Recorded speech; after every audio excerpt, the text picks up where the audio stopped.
अस्सलाम वालेकुम दोस्तों, टेक्निकल काशिफ में खुश आमदीद। दोस्तों, वेब डेवलपमेंट की क्लास नंबर 3 में मैं आपको नोटपैड++ का इंट्रोडक्शन दूंगा और इसकी इंपॉर्टेंस को बताऊंगा।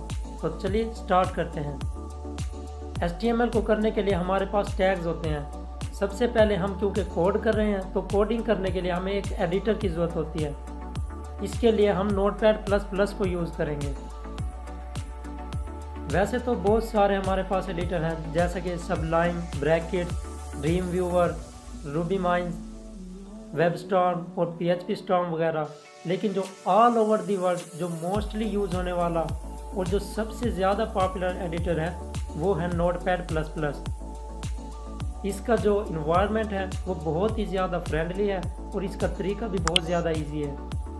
इसमें आप बहुत आसानी से कोडिंग वगैरह कर सकते हैं। जो बिगनर हैं उनको रिकमेंडेड है कि वो नोटपैड++ को यूज़ करें और नोटपैड++ को प्रोफेशनल वेब डेवलपर भी यूज़ करते हैं। लेकिन इससे आगे जो फास्ट किस्म के हमारे पास एडिटर हैं, जिस तरह सबलाइम, ब्रैकेट्स, इनका भी बहुत ज़्यादा यूज़ है, लेकिन बिगनर्स के लिए नोटपैड++ बेस्ट है और मैं भी आपको प्रेफर करता हूँ कि आप नोटपैड++ को ही यूज़ करें। तो दोस्तों, अगली क्लास में हम HTML को स्टार्ट करेंगे और उसको प्रैक्टिकली वर्क करके भी चेक करेंगे। तो अगली वीडियो में मिलते हैं। अल्लाह हाफिज़।